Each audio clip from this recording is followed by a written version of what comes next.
Shri Venkateswara gold తాకట్టులో ఉన్న మీ బంగారాన్ని విడిపించి కొనబడును.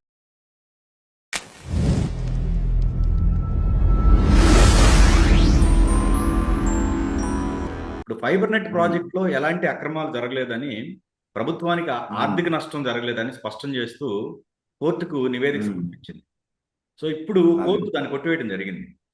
సో ఇప్పుడు చంద్రబాబు నాయుడు గారి పైన ఏదైతే వీళ్ళు ఆరోపించారో అదా అసత్యం భావించవచ్చు మనం. అంజి గారు,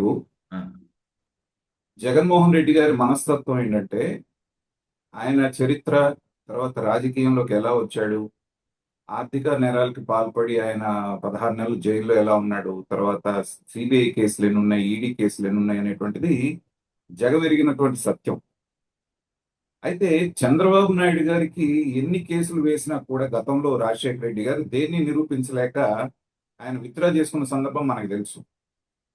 కాబట్టి జగన్మోహన్ రెడ్డి గారు ఆ విషయంలో చంద్రబాబు నాయుడు గారి స్థాయికి ఎప్పటికీ వెళ్ళలేరు. కాబట్టి చంద్రబాబు నాయుడు గారి మీద కూడా తప్పుడు కేసులు పెట్టేసి ఆయన నేను సమానమే, మా ఇద్దరికి తేడా లేదు, నేను నిందితుడిని ఆయన నిందితుడు అని చేయటం కోసం జరిగినటువంటి కుట్రలో భాగంగా స్కిల్ డెవలప్మెంట్ కేసు కానివ్వండి, స్కిల్ డెవలప్మెంట్ కేసులో ఆయన క్వాష్ పిటిషన్ కేసు తర్వాత బెయిల్కి ప్రయత్నం చేసినప్పుడు బయటికి రాకుండా ఉండటం కోసంగా లిక్కర్ కేసు అని, తర్వాత ఫైబర్ నెట్ కేసు అని, తర్వాత శాండ్ కేసు అని, రకరకాల కేసులన్నీ కూడా లైన్అప్ చేసి పెట్టారు. అంటే ఒక దాంట్లో బయటకు వస్తే రెండో దాంట్లో లోపల వేయడానికి.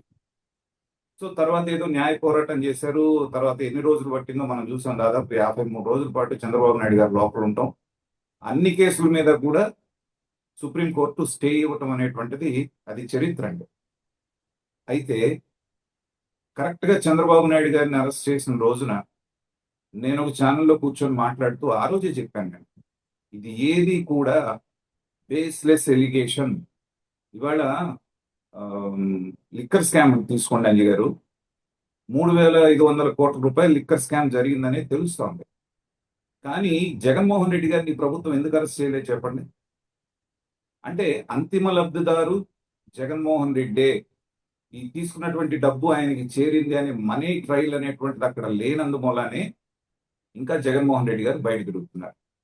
సో అది ప్రాథమికంగా ఒక వ్యక్తిని అరెస్ట్ చేయాలంటేనో లేకపోతే లోపల పెట్టాలంటేనో కోర్టు ప్రశ్నించేది ఏంటంటే, నువ్వు ఆరోపిస్తున్నావు బాగానే ఉంది, అంతిమ లబ్ధిదారుగా దీని నుంచి ఈయనకి ఎంత ముట్టింది, దానికి సాక్ష్యాధారాలు ఏంటి చూపించిందండి. సో అసలు స్కిల్ డెవలప్మెంట్ కేసులో ఎఫ్ఐఆర్ ఎవరు నమోదు చేయలేదు. చంద్రబాబు నాయుడు గారు అది అడిగితే మిమ్మల్ని అరెస్ట్ చేసిన తర్వాత నమోదు చేస్తా ఉన్నారు. ఎన్ని రకాల వైలేషన్స్ చేయాలో అన్నీ చేశారు. తర్వాత దాని మీద బెయిల్కి వెళ్ళినప్పుడు పైకోర్టు కూడా ఇది చేసింది. అసలు చంద్రబాబు నాయుడు గారికి జ్యుడిషియల్ కస్టడీ ఎలా ఇచ్చారు మీరు అనేటువంటి ప్రశ్న కూడా వేసింది.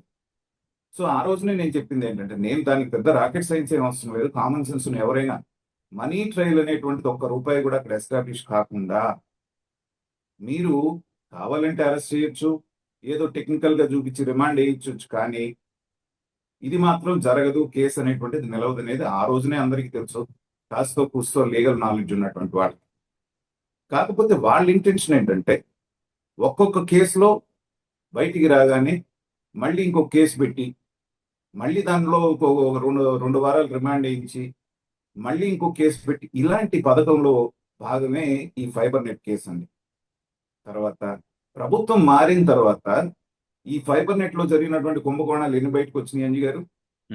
వాళ్ళ ఇష్టారాజ్యంగా 600 మంది ఉద్యోగస్తులు, వాళ్ళు ఉద్యోగానికి రారు, సంతకాలు పెట్టి నెల నెల జీతాలు తీసుకుంటూ, ఆయన ఆడిటర్ వెంకటరెడ్డి అని చెప్పేసి ఉన్నారు కదా, ఆయన పాపం రాజీనామా కూడా చేశారు. వెంకటరెడ్డి గారని ఆయన పేరు, మన తెలుగుదేశం తరఫున ఫైబర్ నెట్ చైర్మన్ గా చేశారు చూడండి.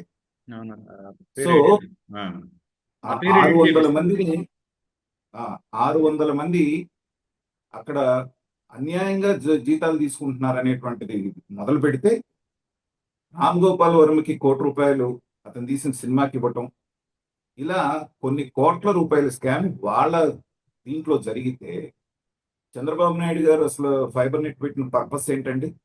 ప్రతి ఇంటికి ఇంటర్నెట్ టీవీ కనెక్షన్ కావాలనేటువంటి దాంతో అది చేయటానికి టైం టేకింగ్. అంటే ఉన్నటువంటి రాష్ట్రంలో ఉన్నటువంటి ఎలక్ట్రికల్ పోల్స్, తర్వాత టెలికాం పోల్స్ ఆధారంగా చేసుకొని రికార్డు టైంలో దాదాపు 60 రోజుల్లోనో 90 రోజుల్లోనో మొత్తం పూర్తి చేశారు ప్రాజెక్ట్.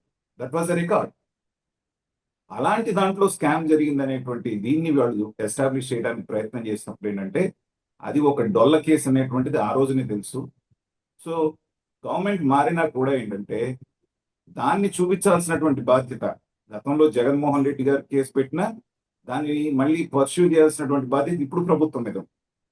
సో ప్రభుత్వం మారినప్పుడు ఏంటంటే మా దగ్గర సరైనటువంటి ఆధారాలు లేవు అనేటువంటి ఈ ప్రభుత్వం సబ్మిట్ చేసిన తర్వాత న్యాయమూర్తికి దాన్ని కొట్టేయడం తప్పితే ఇంకొకటి చేసేటువంటి అవకాశమే లేదు అంజి గారు.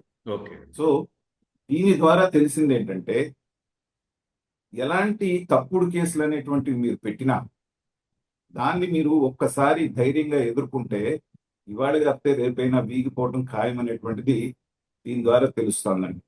ఇవాళ జోగి రమేష్ని ఇక్కడ తీసుకొస్తున్నాను, ప్రస్తావిస్తున్నాను అవసరం కాబట్టి. తన మీద ఆరోపణలు వచ్చినప్పుడు ఎంత యాగి చేశాడండి. ఆ దేవుడు అన్నాడు, ఒట్లు అన్నాడు, నేను గౌడ కులం కాబట్టి నన్ను అట్లన్నారు ఇట్లన్నారు, ఇంత యాగి చేశాడు. చంద్రబాబు నాయుడు గారు ఒక్క మాట మాట్లాడారండి.